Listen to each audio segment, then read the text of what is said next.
Hey guys, welcome. Maik Wiedenbach here, and today we shall talk about the range of motion.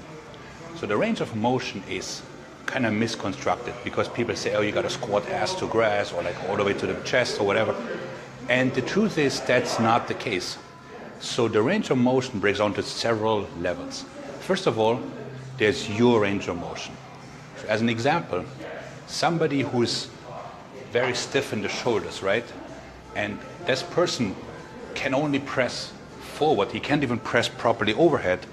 Well, that person is simply better off not doing overhead presses. By the same token, if you're very tall and you have long femurs and they travel over your knees as you squat down, then squats are out of the occasion. Then the next thing is flexibility, right?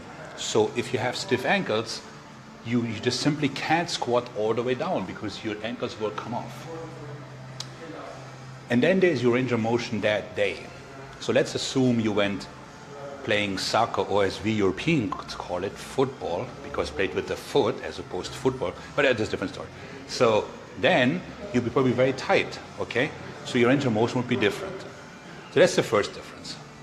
Then the second difference, and that's very important to understand, is the active range of motion, your active range of motion. So what I mean by this, that is the range of motion you have to actually properly use the muscle. Meaning, say for a bench press, like whatever you can bring the barbell toward your chest by actively pulling it without the elbows collapsing, that's my range. So my range of motion is about here, okay? If I go any lower, I'm not working my chest anymore. By the same token, the leg press is often done wrong. For instance,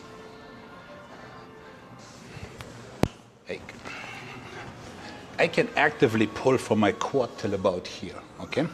So, yeah, I could do this, okay, and get the sled all the way down, but I'm not doing any of my quads. So my active range of motion is really from here to here. That's where I engage my target muscle. Everything else is just the machine doing work, not me, okay? And the same goes for, let's say, a pull down. So if I'm doing a lat pull down, like down here, I'm fully contracted. Yeah, I could pull further, but I'm not using the lats anymore, okay? So that's the active range of motion. So there's your range of motion, and there's the active range of motion. Now, then there is what I call the bodybuilding range of motion. So let's assume I'm doing a deadlift. So let's do it from the side. So a deadlift, but if I stand up, I can probably hold large amounts of weight, but there's no tension. But if you look at it from the side, if I just go an inch forward, now I actually have tension on my hamstrings, glutes, forearms, lower back, even calves. So the bodybuilding range of motion would be from here till about here. I'm not a power lifter, mind you. Okay? So in that regard, let's tackle the squat. So the squat, we've gone over this before, but if I fall down and stand up, my joints do the work. Whereas if I go till here and then I come up like so, now I actually have something. Okay? So from here to here. So I'm taking my active range of motion, which is whenever my ankles come off, to about here. How low should you squat? A little bit below parallel is plenty. Next, the overhead press. First of all, inward intention. See now how my delts work? And no lower than the chin. If I go lower, my muscles relax. This is easy. This is hard. By the same token, driving it here till here only is hard. This I can hold all day, or maybe not all day, but a long time.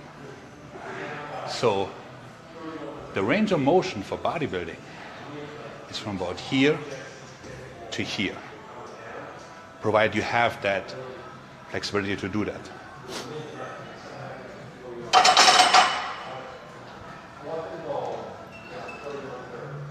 Let's go over an incline chest press.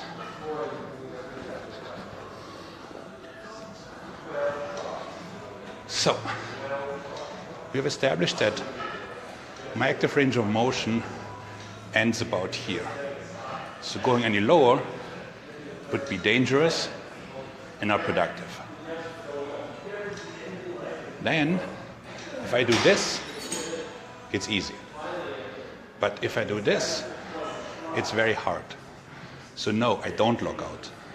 It's easy on my joints, and it's better for my gains. So I go from here to here.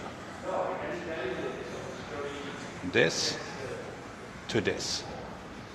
That be my active bodybuilding range. Let's talk about a classic, the curl. So, yes, my active range is this, right? I can do this. But again, physics strike. So from here, I'm only putting the weight toward me. So what I want to do is I want to curl only till here, not any further. So even though my active range permits this, it's not suitable for bodybuilding. Because up here it's just delts. Same idea goes for the stiff leg deadlift. So I push my heels in, and now watch the front of my feet. My heels are in, and the moment I lose my heels and I come over the toes, my lower back takes over. Not what I want. So standing up, again, is easy. Whereas going down and holding it just about here gives me the constant tension. Now, why is this so important? Well, constant tension, you should need about 30 seconds to make an impact on the muscle.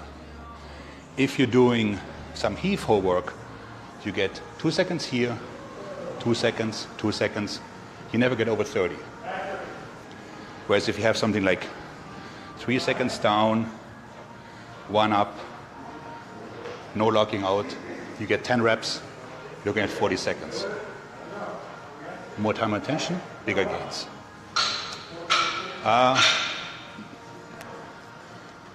Triceps.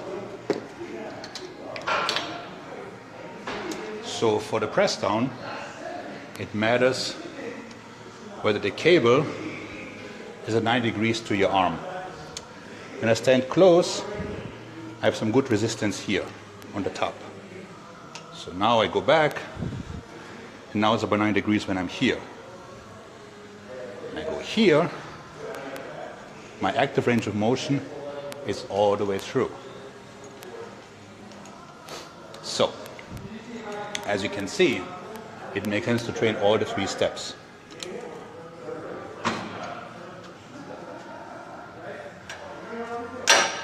Things are obviously a bit different when we're working on the cables because the stress is more evenly. So, in a cable press, I still wouldn't lock out. I would bring the elbows together as much as I can, but when I lock out, my joints, they kind of work like a lightning rod. Then all the force goes here, and nothing goes here anymore. Not nothing, but significantly less. So, yes, you can push further than with dumbbells, but you should keep a slight bend. So, to summarize, do not listen to these idiots saying you should do X. First of all, assess your range of motion for that day. How flexible, how well nourished, how hydrated are you today? Then think about what's the bodybuilding range of motion. If the bodybuilding range of motion disagrees with the active range of motion, you're a bodybuilder. So go for the gains. It will keep your joints safe. You can train longer, injury-free, and you look better. Thank you guys. Thanks for watching. See you Wednesday.